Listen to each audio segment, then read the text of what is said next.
Halo Om Tante sekalian, ketemu lagi dengan saya di sini dengan Om Oki. Sudah lama sekali saya nggak upload video ya di channel ini. Sebenarnya bukan karena apa-apa, karena memang saya juga bingung mau sharing apa lagi.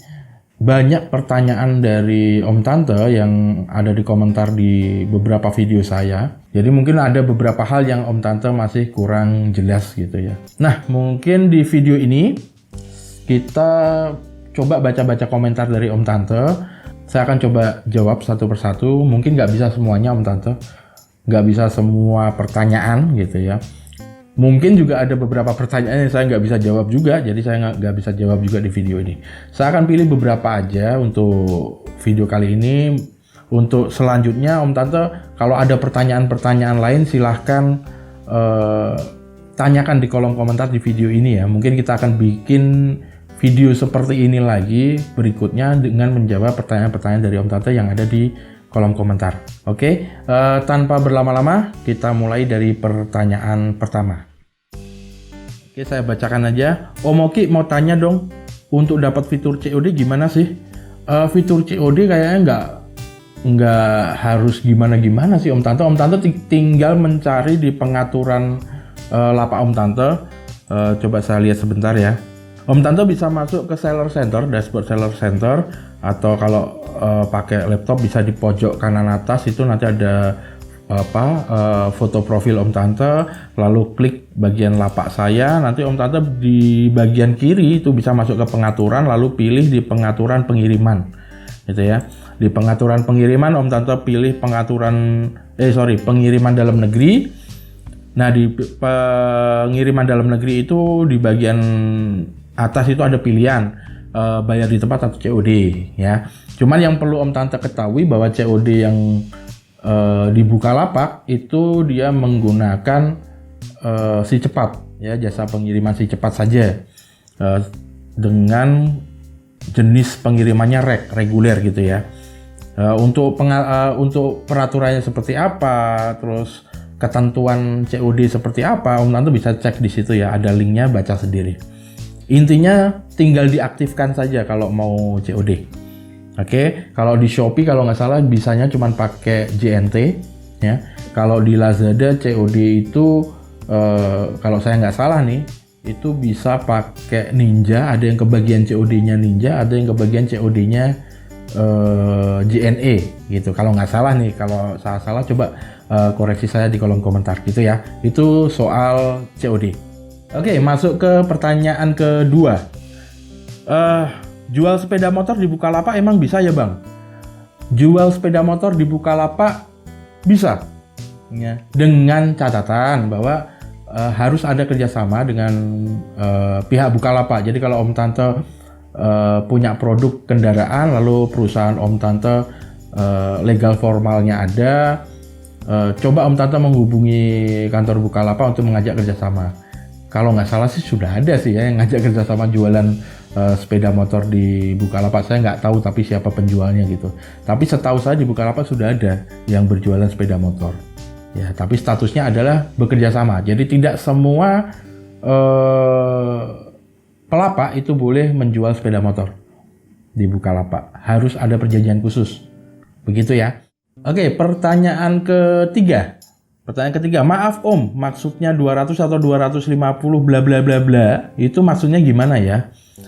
Maksudnya bayar pakai pulsa apa gimana? Nggak ngerti katanya. Ya, jadi mungkin ini yang dimaksud adalah dengan penggunaan promoted push ya. Dengan penggunaan promoted push yang saya bilang 200 atau 250 atau 1000 atau 1500 adalah besar bidding yang ditentukan oleh Om Tante. Yang dimaksud dengan bidding itu adalah di mana kalau misalkan Om Tante bidding Rp1.000, jadi kalau ada orang yang klik produk Om Tante yang Om Tante promosikan menggunakan promoted push, setiap orang klik ya, saldo promoted push Om Tante akan berkurang sebesar Rp1.000. Oke. Kalau cara pembeliannya betul, jadi mirip seperti pulsa lah, bisa saya bilang seperti itu. Jadi Om Tante harus beli dulu saldo promoted push. Oke. Begitu pula dengan push, Om Tante harus beli dulu saldo push. Cara belinya gimana? Om Tante bisa masuk ke dashboard Seller Center, lalu masuk ke bagian promosi. Om Tante lihat di bagian push atau di bagian promoted push. Kalau pengen beli push ya di push, kalau pengen nambah saldo promoted push ya di bagian promoted push.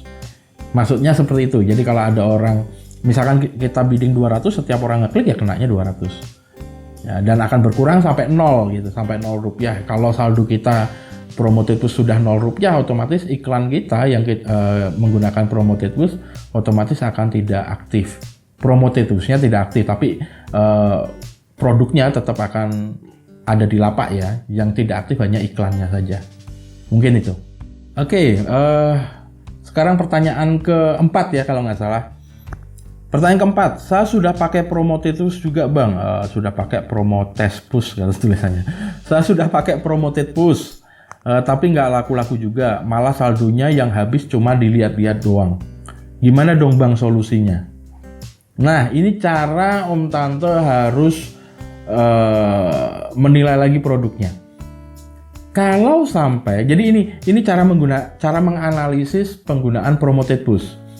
Ada beberapa kondisi. Kalau yang ditanyakan ini promoted push-nya sudah habis, bahkan sampai habis. Yang lihat banyak gitu. Promoted push sampai habis, tapi nggak laku. Kira-kira kalau Om Tante yang nonton video ini bisa menganalisa dong, kenapa bisa nggak laku?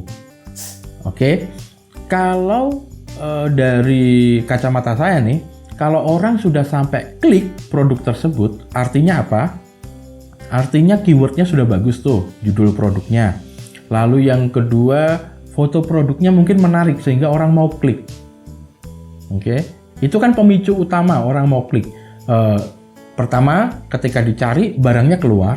Ketika barangnya keluar, foto produknya sudah bagus, menarik, orang akan klik. Ketika klik, budget promoted push kita berkurang. Permasalahannya, kenapa orang tersebut tidak membeli? Padahal yang klik sudah banyak. Nah, itu banyak faktor sebenarnya yang bisa mempengaruhi kenapa yang melihat sudah banyak tapi nggak dibeli. Ya, biasanya yang pertama adalah persoalan harga. Oke, harga yang Om Tante tawarkan mungkin kurang menarik, katakanlah atau kurang murah atau mungkin kurang meyakinkan justru. Saya berkali-kali bilang harga yang murah belum tentu bisa bikin produk itu laku gitu. Kalau ada orang jual katakanlah charger Samsung original harganya cuman Rp5.000, kira-kira orang percaya nggak? Ya, terlalu murah dong. Pasti kita sudah pasti langsung akan menilai bahwa ini bohong nih, judulnya bohong gitu. Charger Samsung original dari mana? Masa harganya cuma 5.000? Terlalu murah pun itu juga kurang bagus. Jadi Om Tante harus membuat produk tersebut mempunyai harga yang pantas, wajar, pantas, dan bersaing. Kalau kita bilang murah ya murahnya jangan murah kebangetan gitu.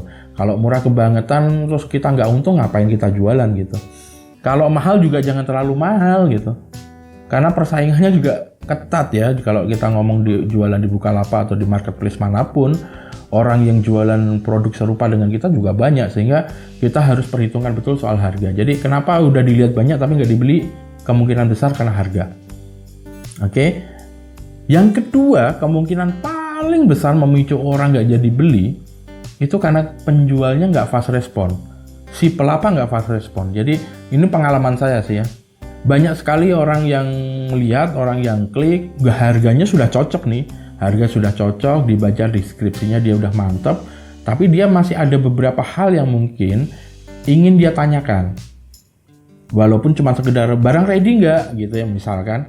Lalu dia berusaha chat si pelapak tapi nggak fast respon tuh. Di chatnya pagi jam 6 baru dibalas jam 12 malam gitu misalkan. Ya, alhasil pasti dia sudah dalam jangka waktu tersebut, pasti dia sudah menemukan pelapak lain yang lebih responsif daripada pelapak ini yang kurang cepat balas chat. Jadi ada dua hal sebenarnya yang menurut saya berpengaruh ketika dilihatnya udah banyak. Kalau udah dilihat banyak berarti dia judulnya udah bagus, foto produknya udah bagus, minimal itu gitu. Oke. Kalau yang lainnya faktor terbesar kenapa dia nggak mau beli ya itu karena harganya atau karena dia kurang fast respon. Kalau sudah merasa harganya sudah cocok, sudah fast respon banget, tapi orang tetap nggak jadi beli, artinya ada yang kurang dari cara upload produk kita. Bisa jadi karena foto-fotonya kurang banyak, kurang meyakinkan. Lalu deskripsi produknya kurang lengkap, atau kata-kata yang digunakan kurang bagus, atau malah justru deskripsinya cuma sekedar barang ready langsung klik beli aja gitu misalnya. Deskripsi apaan? Deskripsi produk kok seperti itu. Jadi mungkin ada banyak hal yang mencerminkan bahwa ini produk, ini pelapa, bisa dipercaya nggak gitu. Produknya berkualitas nggak? Itu dari cara kita upload sebenarnya. Kita nggak usah ngomong, udah banyak dilihat, saya udah pakai promoted push, saya udah pakai push, tapi nggak jadi beli ya. Mungkin coba dievaluasi dulu produknya. Itu ya. Pertanyaan kelima. Jadi, maaf mau tanya Om, apakah nama toko online kita juga bisa menjadi faktor penentu traffic pengunjung Om? Oke, pertanyaannya itu. Kalau iya, adakah video bagaimana cara membangun toko dari nol di MP supaya toko kita lebih mudah dicari, diingat dan dikunjungi? Awam banget soal jualan online Om, terima kasih. Betul, jadi toko online, nama toko online itu bisa menjadi faktor penentu juga untuk traffic datang, ya. Kalau produk kita spesifik, jadi misalkan Om Tante cuma jualan payung nih dalam satu toko, ya udah, toko payung unik atau payung keren atau jas hujan keren, jualannya cuma satu produk atau satu niche saja, kemungkinan besar itu akan berpengaruh karena nama toko juga keyword. Oke, pertanyaannya sekarang, apakah iya nama toko harus seperti itu? Menurut saya tidak. Ya, kalau ngomong ada pengaruhnya nggak terhadap traffic, bisa jadi berpengaruh. Tetapi kalau ditanya apakah harus nama toko menggunakan keyword yang relate atau terkait dengan produk yang kita jual, tidak. Ya, nggak harus relate sebenarnya dengan produk kita. Tapi kalau ngomong berpengaruh nggak kalau produknya itu digunakan sebagai nama toko, iya gitu. Karena apa ya, nama toko juga keyword gitu. Tetapi kalau kita ngelihat tabiat pembeli sekarang, dia banyak nggak nyari tokonya, yang dia cari itu adalah produknya langsung. Itulah keistimewaannya di marketplace ya. Di marketplace itu langsung aja dia selling, hard selling gitu. Kalau bisa saya bilang, kalau di ilmu marketing kan marketing itu tidak hanya sekedar selling kan ya. Kadang ada branding. Itu yang mungkin dimaksud oleh si penanya ini ya. Dia nanya biar mudah diingat dan sering dikunjungi, itu soal branding. Nah, kalau kita ngomong soal branding, perlakuannya beda. Kita nggak bisa mengandalkan pencarian di kolom pencarian di marketplace tersebut. Kalau kita mau branding ya kita bangunnya awareness gitu. Kalau kita mau bangun awareness, bangun brand, bangun image, ya bagusnya bukan di marketplace dong. Gitu, bagusnya di sosial media. Kecuali Om Tante punya kemampuan atau punya usaha dalam skala yang sudah lumayan besar, lalu digarap serius, lalu punya perizinan yang lengkap, Om Tante bisa mendaftarkan diri sebagai official account ya. Official account mungkin kalau di Bukalapak istilahnya adalah buka mall. Om Tante bisa mendaftarkan diri sebagai buka mall sehingga punya trust tersendiri. Jadi dia punya semacam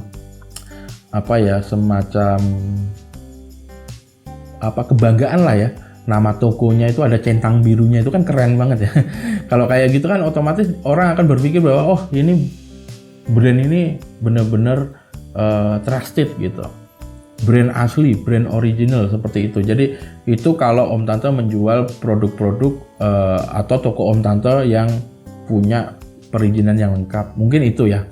Kalau saran saya sih, kalau masalah branding Om Tante bisa lakukan lewat sosial media gitu. Meskipun nanti pembelian, gimana cara membeli produk Om Tante itu bisa diarahkan ke marketplace. Jadi bisa Om Tante arahkan ke Bukalapak atau ke Shopee atau ke Tokopedia atau ke Lazada, silahkan. Atau mau lewat website Om Tante sendiri juga silahkan. Seperti itu ya kalau pengen bangun brand. Cuman kalau kita ngomong soal di MP, balik kesimpulannya adalah kalau nama toko mempengaruhi traffic, ada benarnya. Tetapi kalau dibalik, apakah nama toko itu harus relate dengan nama produk yang kita jual? tidak harus. Oke, yang berikutnya, yang ke berapa ini tadi? Ke-6 kah? Ya, semoga ya bener yang ke-6 gitu. Barang saya selalu muncul Om, tapi sepi yang order. Dibandingkan lapak-lapak sebelah, yang jadi pertanyaan saya, apa memang Bukalapak itu sedikit penggunanya kah? Kalau kita ngomong sedikit penggunanya, Om Tante bisa cek kok sebenarnya. Kalau masalah traffic, ini masalah pengguna, masalah user atau masalah pengunjung nih, beda ya. Pengguna itu bisa jadi orang yang sudah download akunnya lalu mendaftarkan diri sebagai pengguna Bukalapak. Jadi dia bisa berperan sebagai pembeli maupun penjual. Kalau kita ngomong soal pengguna gitu ya, pengguna aplikasinya.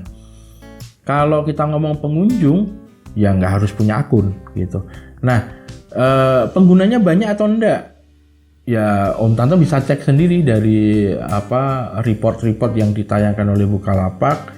Om Tante bisa cek per akhir tahun 2020 ini berapa jumlah pengguna Bukalapak. Atau paling gampang lihat aja di Play Store yang download aplikasi Bukalapak berapa gitu, karena saya yakin juga sekarang mayoritas orang buka marketplace lewat aplikasi ya. Mungkin sebagian banyak ada juga yang buka lewat laptop, cuman saya yakin sebagian besar lewat mobile gitu, lewat smartphone gitu, lewat aplikasi.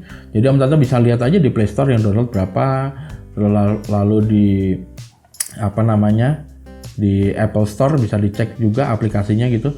Itu yang untuk iOS ya, jadi yang download juga berapa, bisa dicek penggunanya berapa. Kalau masalah traffic, Om Tante bisa cek aja di Alexa ya, di Alexa trafficnya Bukalapak berapa, Tokopedia berapa, Lazada berapa gitu. Kadang-kadang berpikir bahwa apakah trafficnya menurun? Ya, saya juga merasa, jujur aja saya juga merasa beberapa waktu terakhir agak berkurang ya, tapi bukan berarti terus nggak ada pengunjungnya, nggak seperti itu juga dong gitu. Banyak faktor sih sebenarnya kalau kita mau diskusi panjang, tapi kalau kita ngomong itu sedikit penggunanya kah, saya yakin nggak sedikit, saya yakin cukup banyak gitu. Saya yakin cukup banyak, cuman mungkin kuenya dipotong-potong oleh banyak pelapak gitu. Ya mungkin itu. Pertanyaan berikutnya, mantap videonya Om, sangat bermanfaat buat saya pribadi, pemula berjualan online di Bukalapak, baru 1 minggu bergabung di BL. Seperti yang di review Om Oki tadi, saya udah upload barang, tapi sangat susah dicari di halaman Bukalapak. Sangat susah dicari di halaman Bukalapak. Oh, dan belum ada yang melihat. Mau daftar super seller tapi harus jual produk dulu minimal 1. Betul, kalau pengen jadi super seller minimal harus ada 1 produk yang terjual. Sedangkan belum ada barang yang saya jual, belum pernah laku, mohon solusinya. Terima kasih Om. Sedikit tips buat Om Tante. Kalau ngerasa ada keanehan, jadi gini. Ada keanehan misalkan keyword sudah betul, judulnya sudah bagus, foto sudah bagus, deskripsi sudah bagus, lalu Om Tante upload, lalu seketika Om Tante cari, biasanya memang nggak langsung muncul Om Tante. Biasanya nggak langsung muncul di halaman pencarian Bukalapak. Jadi di marketplace itu kan ada semacam robot gitu ya. Dia harus scrolling dulu, data baru dia dimunculkan di database pencariannya di Bukalapak. Jadi itu memang butuh waktu, ya, butuh waktu. Nah, paling mudah biasanya yang saya lakukan sih, setiap saya habis upload itu saya langsung trigger biar lebih cepat aja gitu. Langsung di-trigger dengan push. Jadi habis upload push sekali. Gitu. Ya. Nanti setelah di-push sekali coba tunggu 5 menit, 10 menit cari, biasanya langsung muncul produknya. Oke, itu tips dari saya biar produknya setelah di-upload itu untuk masuk di halaman pencarian Bukalapak nggak terlalu lama. Om Tante bisa menggunakan fitur push. Ini nggak tahu, ini trik kali ya, karena nggak ada yang. Ini berdasarkan pengalaman pribadi sih. Jadi saya juga sering gitu kalau upload gak tahu apa-apain biasanya munculnya lama. Kadang 2 hari baru muncul, kadang 3 hari baru muncul, kadang nggak muncul gitu.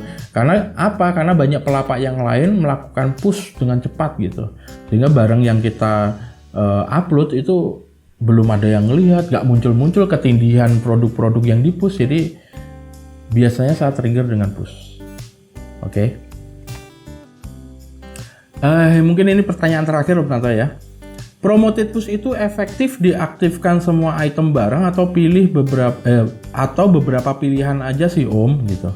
Kok budget saya cepat habis 50.000 cuman 3 hari? Apa karena semua item barang saya aktifin promoted push? Kalau produknya banyak lalu promoted pushnya diaktifkan untuk semua produk, ya pasti boros Om Tante. Pasti boros. Coba bayangkan, apalagi kalau keywordnya bermacam-macam. Produk kita banyak jenisnya, ada kemeja, ada kaos, ada celana, ada bando, ada jaket, ada hoodie, ada zipper, ada apalagi celana pendek, ada kaos kaki, ada sepatu, banyak, dan semuanya Om Tante promoted push kan. Yang nyari baju di Bukalapak banyak, yang cari jaket banyak, yang cari hoodie banyak, yang nyari semua produk ini banyak, sehingga kemungkinan produk Om Tante ya diklik banyak, semuanya keklik gitu, dan otomatis habisnya akan lebih cepat. Oke, tetapi apakah semua orang yang klik itu akan beli? Ya kembali tadi yang ke pertanyaan keberapa tadi di awal ya. Banyak promote push yang sudah lihat promoted push-nya sudah berhasil. Tujuan sampai